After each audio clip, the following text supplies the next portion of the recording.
Iman sana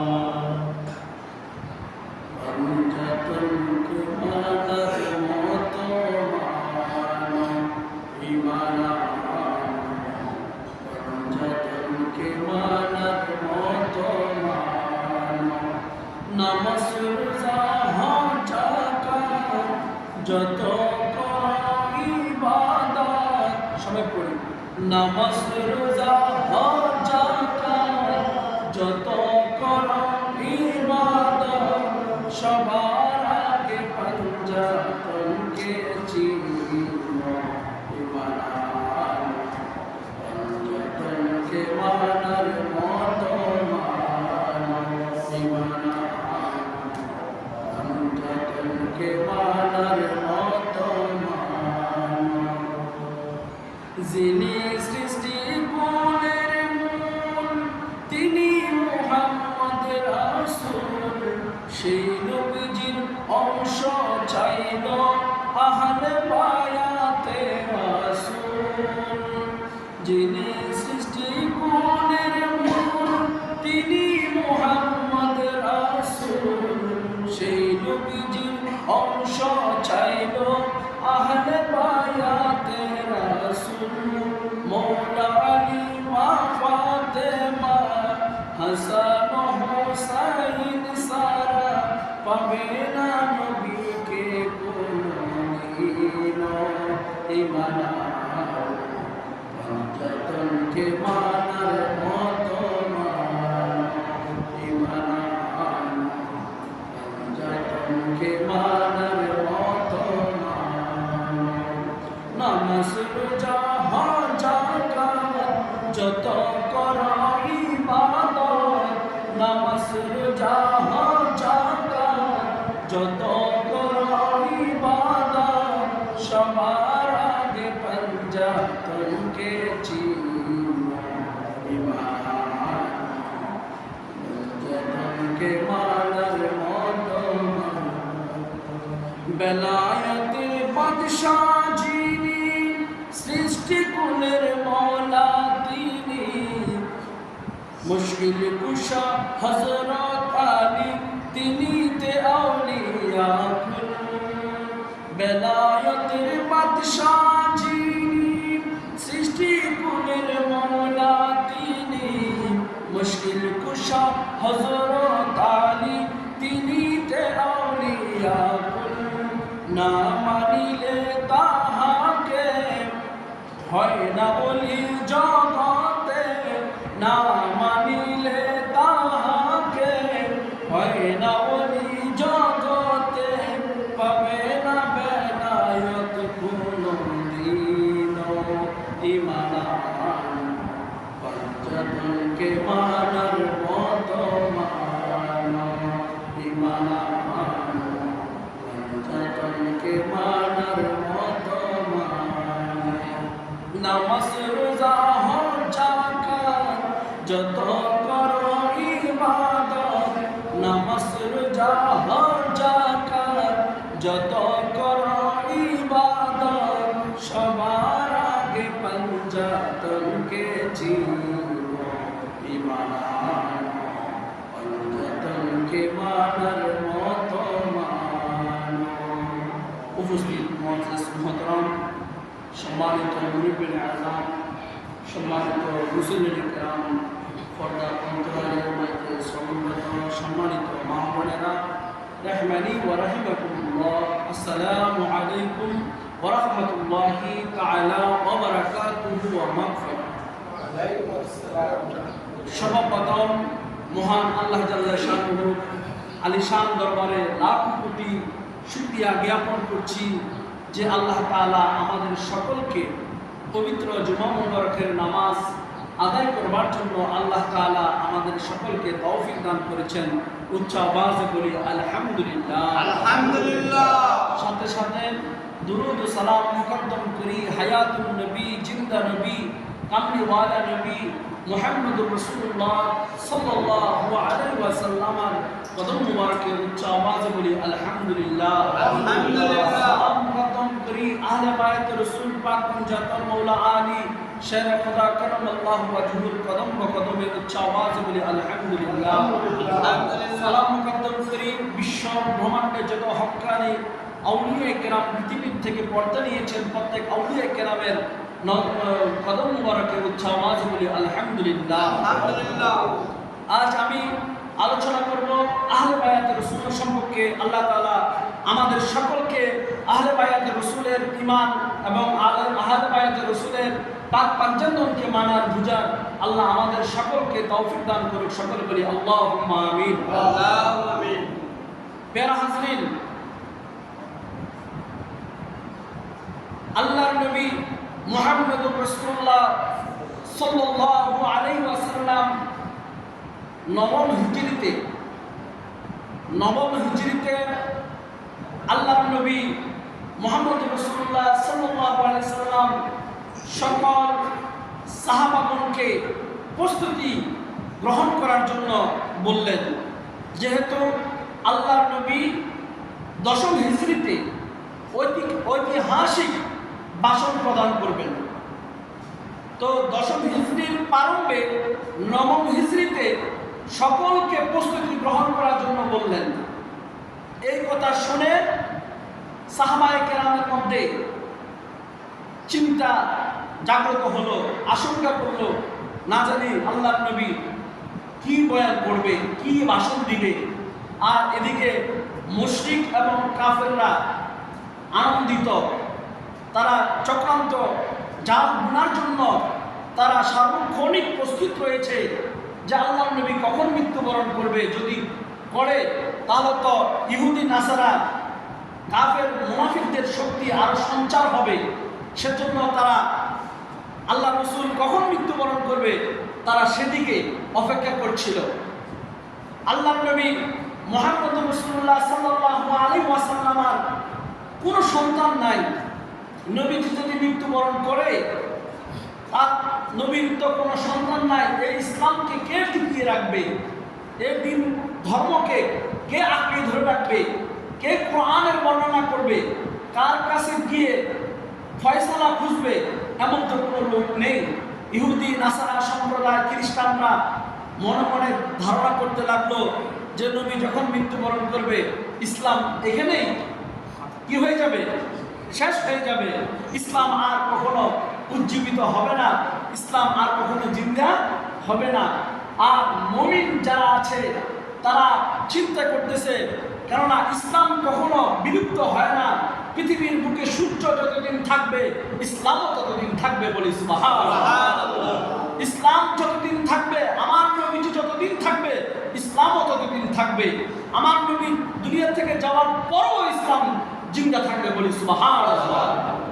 আল্লাহর নবী মুহাম্মদুর রাসূলুল্লাহ সাল্লাল্লাহু আলাইহি ওয়াসাল্লাম হজ করার জন্য প্রস্তুতি গ্রহণ করলেন। দশম হিজরি 18 জিলহজ আল্লাহর নবী মুহাম্মদুর রাসূলুল্লাহ সাল্লাল্লাহু আলাইহি ওয়াসাল্লাম যখন হজ করতে গেলেন, হজ করার পর আল্লাহর নবী সকল হাজীদেরকে বিদায় দিচ্ছেন। আর ওই হজকে বলা হয় বিদায় হজ, অর্থাৎ আল্লাহর নবীর শেষ হজ এবং প্রথম হজ। বলি সুবহানাল্লাহ।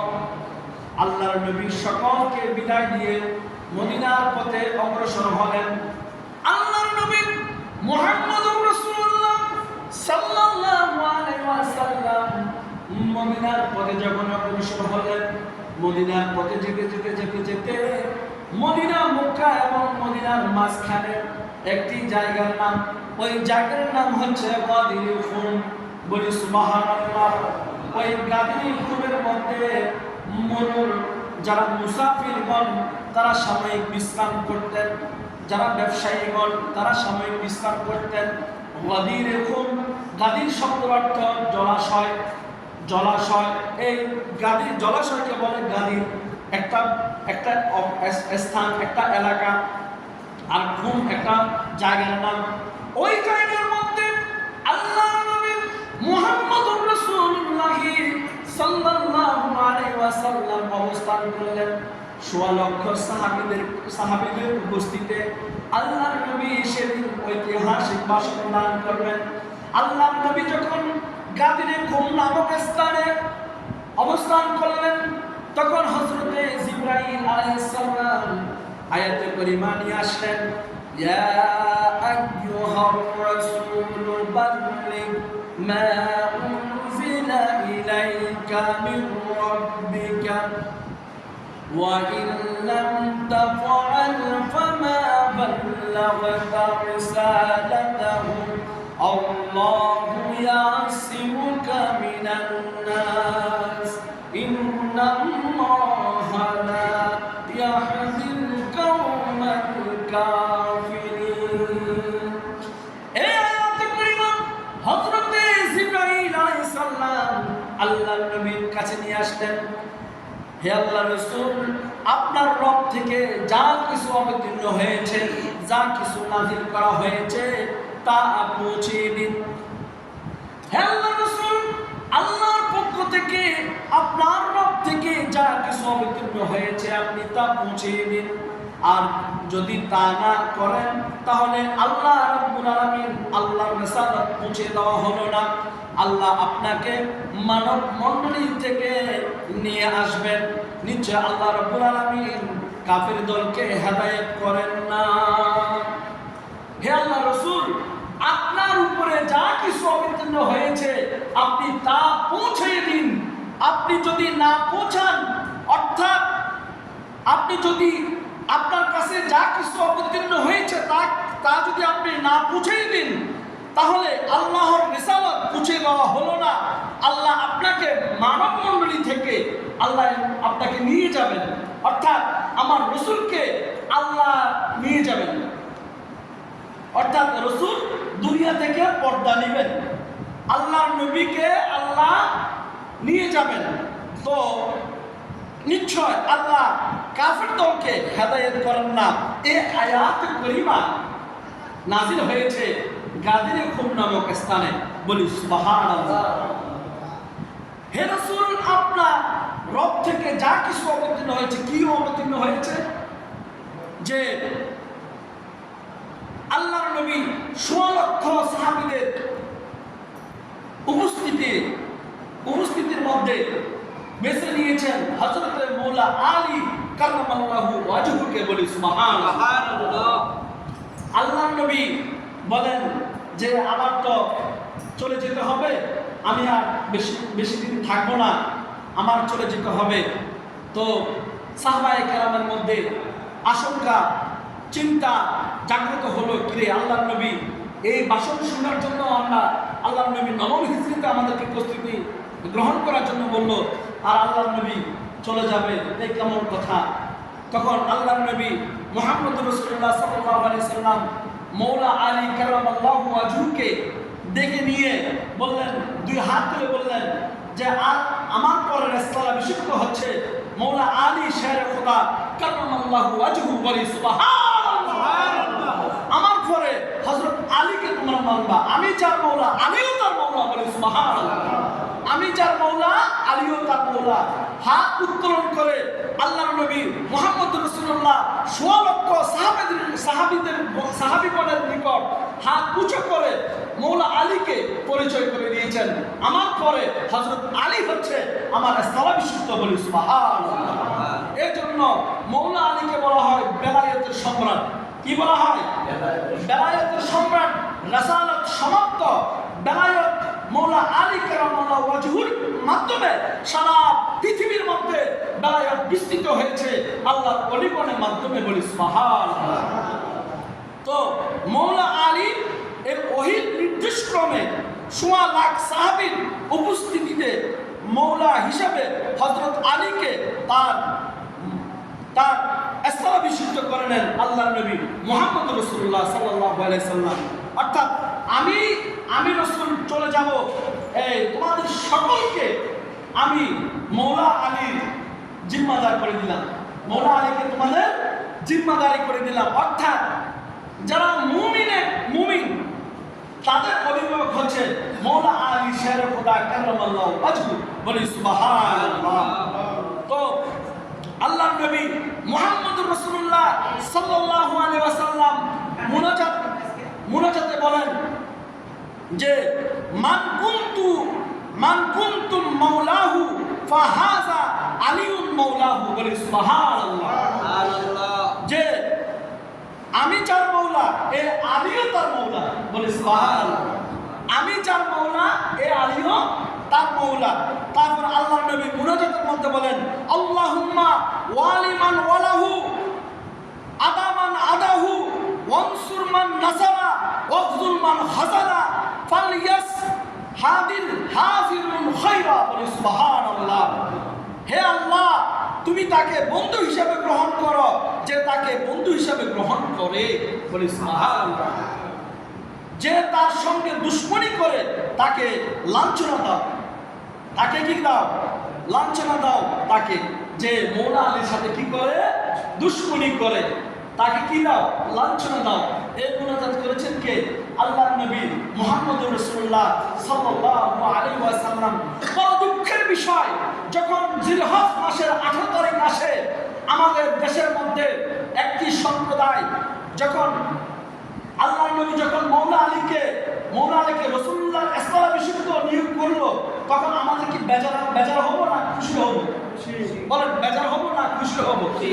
কিন্তু দুঃখের বিষয়, আমাদের দেশে যারা মুমিন, যারা আল্লাহওয়ালা, যারা নবীওয়ালা, যারা আল্লাহর ওলিওয়ালা, তারা যখন ঈদে গদিরে খুব পালন করে, তখন তাদেরকে শিয়া হিসাবে তাদেরকে তুহমত দেওয়া হয়, বলে নাউজুবিল্লাহ। তাদেরকে শিয়া বলে, ডাইভার্ট করা হয়। ঈদ মানে খুশি, ঈদ মানে কি? খুশি। তো 18 জিলহজ ওইদিক বিদায় হজ্জের ভাষণে আল্লাহর নবী মুহাম্মদ রাসূলুল্লাহ সাল্লাল্লাহু আলাইহি ওয়াসাল্লাম মৌলা আলীকে হাত উঁচা করে বলতেছে, আমি চলে যাব আল্লাহর কাছে, আমার পরে তোমরা মৌলা আলীকে মানবা, বলি সুবহানাল্লাহ। আমার পরে কারে মানবে? মৌলা আলীকে। কারে মানবে? মৌলা আলীকে। এই ইতিহাস কে না জানে? অথচ তারা বলতেছে যে এটা নাকি শিয়াদের ঈদ, ঈদে গদিরে খুম, অর্থাৎ গদিরে খুম নামক স্থানে আল্লাহর নবী ঐতিহাসিক ভাষণ দান করেছেন, বলি সুবহানাল্লাহ। তো আল্লাহর নবী মৌলা আলীকে আল্লাহর নবীর এস্টাবলিশমেন্ট করেছে। এটা তো মুমিনদের খুশি। কাদের খুশি? যারা মুনাফিক, যারা বেঈমান, যারা মুশরিক, তারা কখনো মৌলা আলীকে মেনে নিতে পারে না। যারা ঈমানদার, তারা মৌলা আলীকে মৌলায়ত মেনেছে, বলে সুবহানাল্লাহ। আমার নবীও মৌলা নবী, আমার হযরত আলী হচ্ছে মৌলা আলী, বলে সুবহানাল্লাহ।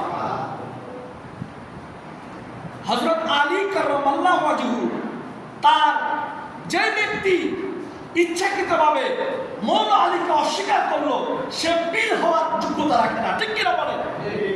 যে ব্যক্তি মৌলা আলীকে ইনকার করলো, সে ব্যক্তি কখনো খানকার দাবি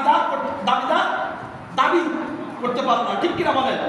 যে মৌলা আলীকে অস্বীকার করলো, সে কখনো ফকির, সে কখনো সুফি দাবি করতে পারে না, ঠিক কিনা বলেন? মৌলা আলীর আল্লাহর নবী মৌলা আলীকে মৌলায়ত দান করেছেন। কি দান করেছেন? মৌলায়ত দান করেছেন। আমাকে দেখা মানে আলীকে দেখা, আলীকে দেখা মানে আমি রাসূলকে দেখা, বলি সুবহানাল্লাহ। তো মৌলা আলীকে মৌলায়ত দান করেছেন কে?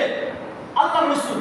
তো আল্লাহ রাসূল মৌলায়ত দান করেছেন, এটা আমাদের তো খুশির ব্যাপার, এটা তো নারাজের কোনো ব্যাপার না। তাহলে আমি খুশি হব।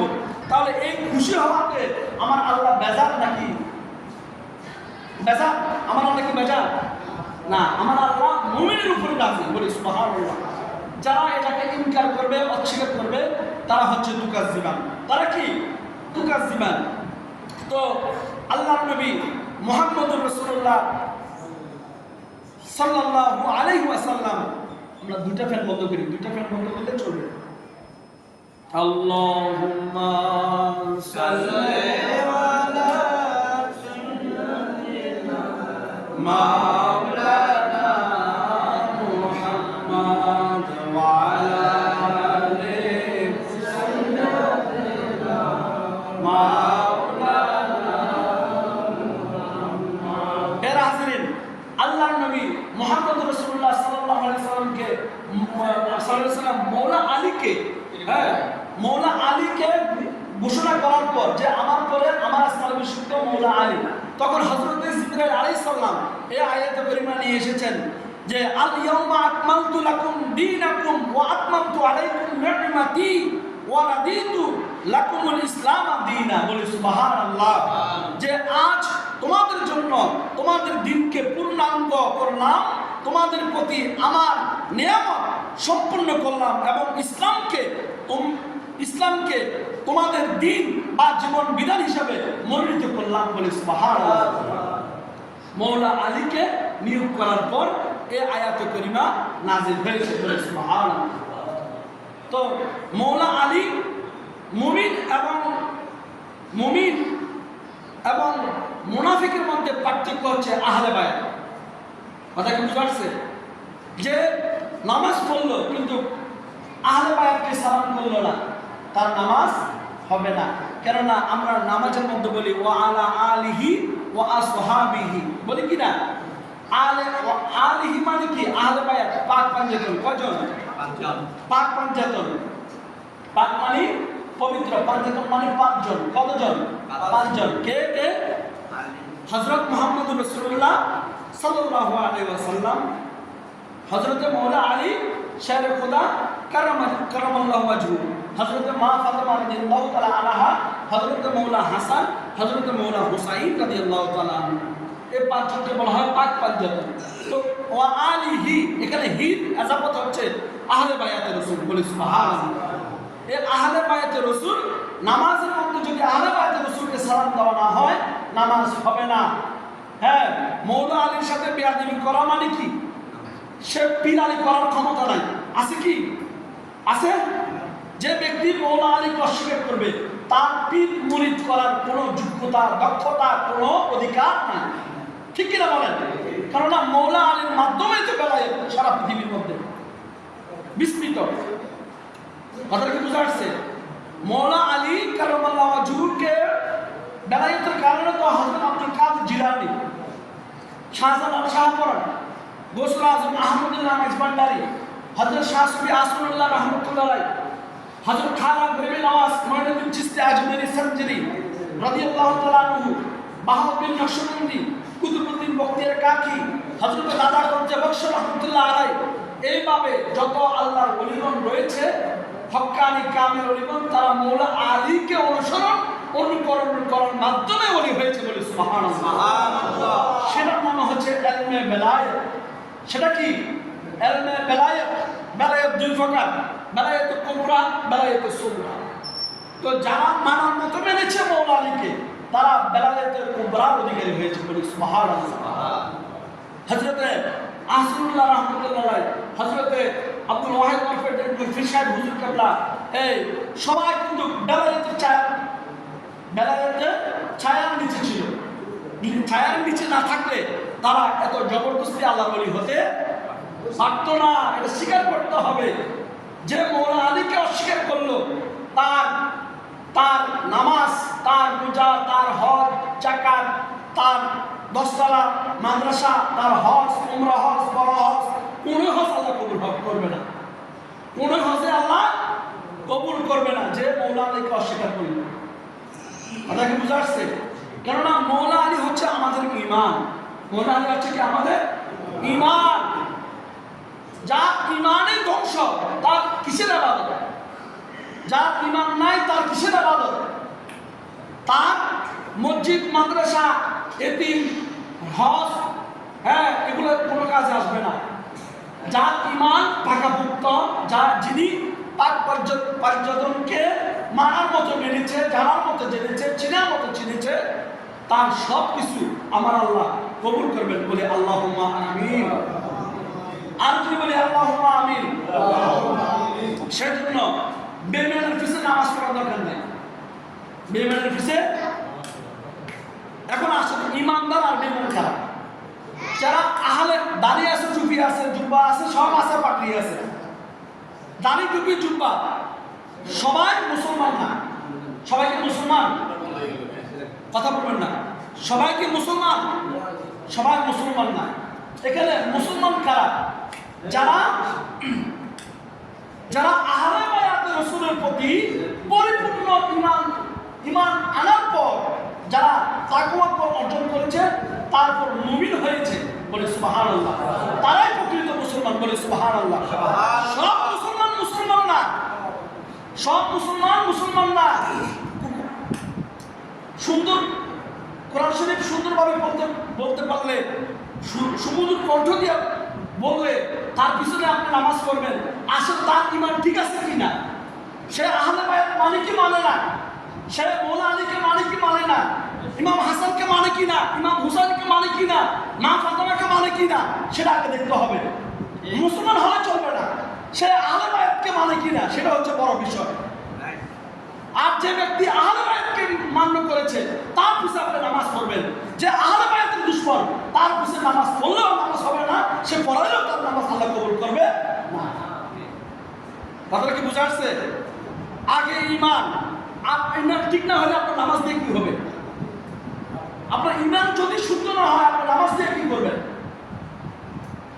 সেজন্য আমাদের দেশের মধ্যে কিছু আহলে বায়াতের দুশমন আছে যারা এই গদির হুকুম যখন আসে 18 জিলহজ তখন তারা পাগলের মতো হয়ে যায়। আর ঈদে গদির হুকুম এটা সমস্যা কি এটা পালন করলে? যারা মুমিন তারাই তো ঈদে গদির হুকুম পালন করে, ঠিক কিনা বলেন? কেননা তারা খুশি হইয়া আমার মৌলা আলীকে মৌলা মেনেছে, এর জন্য তারা গদির হুকুম, ঈদের গদির হুকুম পালন করতেছে। আমরা যদি কোরবানি ঈদ, রোজার ঈদ মানি, ওটা তো একটা ঈদ মানে কি খুশি, মৌলা আলীকে রাসূলুল্লাহ সাল্লাল্লাহু আলাইহি ওয়াসাল্লাম বিশুদ্ধ করেছে, এটা তো আনন্দের বিষয় নাকি নামাজের বিষয়? আনন্দের বিষয়, এটা আনন্দের বিষয়। তো এই হিসাবে আমরা খুশি উদযাপন করতেছি, এটা এর সমস্যা কোথায়? তো সুতরাং যারা আহলে বায়াতের রাসূল মৌলা আলী কারামাল্লাহু ওয়াজহুর শান যারা বলে, যারা মৌলা আলীর শানকে বুলন্দ করে, যারা আহলে বায়াতের রাসূলের শান বলতে গিয়ে কেউ যদি আহলে বায়াতের গোলামদেরকে মন করা ফতুয়া দেয়, তাহলে সেই ফতুয়া আল্লাহর কাছে কখনো গৃহীত হবে না, আল্লাহর কাছে কখনো গৃহীত হবে না। কেননা আল্লাহ মোল্লা দলিলের মুখাপেক্ষী নয়, আল্লাহ মোল্লা দলিলের মুখাপেক্ষী নয়, পাক পাঞ্জাতন মোল্লার দলিলের মুখাপেক্ষী নয়, পাক পাঞ্জাতন মুফতির দলিলের মুখাপেক্ষী নয়, পাক পাঞ্জাতন মুফাসসির মুহাদ্দিস ইমাম খতিব, হ্যাঁ, এদের ফতোয়ার মুখাপেক্ষী নয়। পাক পাঞ্জাতন যেটা পাক পাঞ্জাতনের গোলামরা যেটা ফতোয়া দিবে সেটাই কার্যকর। বলি সুবহানাল্লাহ, আরে বলি সুবহানাল্লাহ। কিন্তু দুশমনরা যত ফতোয়া দেয় তাদের ফতোয়ার আমরা বিদ্যাঙ্গুল দেখাই, তাদের ফতোয়া আমরা বিদ্যাঙ্গুল দেখাই, তোদের ফতোয়া আমাদের কোনো যায় আসে না। আমরা মৌলা আলীকে মানবো, আমাদের কলবে আমাদের রূহ যতদিন থাকবে পাক পাঞ্জাতনকে জানবো, পাক পাঞ্জাতনকে আমরা মেনেই চলবো। বলি সুবহানাল্লাহ, সুবহানাল্লাহ। আমি যার মৌলা, আলীও তার মৌলা। ছোট্ট একটা আমি ঘটনা বলে শেষ করে দিচ্ছি। হযরত আব্বাস রাদিয়াল্লাহু তাআলা আনহু আল্লাহর নবীর কাছে গেলেন, ইয়া রাসূলুল্লাহ আমি একটু কোরআনের তাফসীর করতে চাই। তখন আল্লাহর নবী বলতেছে, আব্বাস বলতেছে, ইয়া রাসূলুল্লাহ আপনি কি আমাকে অনুমতি দিবেন আমি একটু কোরআনের তাফসীর করব? তো ঠিক আছে কোরআনের তাফসীর করো, তবে কোরআনের তাফসীর করার আগে তুমি হযরত আলীর সাথে আগে দেখা করো। বলি সুবহানাল্লাহ। কার সাথে? হযরত মৌলা আলীর সাথে দেখা করো। এখন উনি কোরআন তাফসীর করবে, উনি আমার হযরত আলীর সাথে দেখা করবে, কি কথা? কামিল মাদ্রাসার প্রিন্সিপালকে যদি বলি যে ওই সাহেবের সাথে একটু সাক্ষাৎ করেন কিছু বয়ান করার আগে, যে জিনিসটা কেমন দেখা যাবে, তো উনি খুবই চিন্তিত হয়ে গেল। অকাত্তা তাক যেভাবে হোক হযরত মৌলা আলীর কাছে মৌলা আলীর কাছে গেল। আল্লাহর নবীর কাছে আমি তাফসীর করব অনুমতি চেয়েছি, আল্লাহর নবী আপনার কাছে পাঠিয়েছে তাফসীর করার জন্য। তো তার তাফসীর করা তো দূরের ব্যাপার, আগে বসেন কিছু কথাবার্তা বলি। তো মৌলা আলী কারামাল্লাহু ওয়াজহু আব্বাসকে বলল, হযরত আব্বাস রাদিয়াল্লাহু তাআলা আনহু বলল যে আলহামদুলিল্লাহ তার সামর্থ্য কি, সূরা ফাতিহার সামর্থ্য কি? আর বলল বিসমিল্লাহ। কি বলল? বিসমিল্লাহ সারমর্ম কি? বিসমিল্লাহ সারমর্ম হচ্ছে বে বে। তো সংক্ষেপে বলে দিচ্ছি যে মৌলা আলী হযরত আব্বাস রাদিয়াল্লাহু তাআলা আমাকে বলেন যে আপনি কি জানেন আমি কে? তো বিসমিল্লাহর নিচে বাম নিচে যে নকটা আছে আমি হলাম এই আলী। বলি সুবহানাল্লাহ। এইভাবে সন্ধ্যা থেকে শুরু করে ফজর পর্যন্ত শুধু বা নিয়ে গবেষণা তাফসীর করতে করতে শেষ। বলি সুবহানাল্লাহ। শুধু বায়ের তাফসীর করতে করতে সন্ধ্যা থেকে সারা রাত চলে গেছে। আর সারা রাত চলে যাওয়ার পর অবশেষে বলল আপনি জানেন কি পায়ের নিচে যে নকটা আছে সেই নকটা হচ্ছে আমি আলী। বলি সুবহানাল্লাহ। মৌলা আলী শেরে খোদা কাল্লামাল্লাহু ওয়াজহু। তো আল্লাহর রাসূল জেনে বুঝে আল্লাহর নবী মৌলা আলীকে আল্লাহর নবীর স্তরে বেশিত্ব করেছেন। বলি সুবহানাল্লাহ।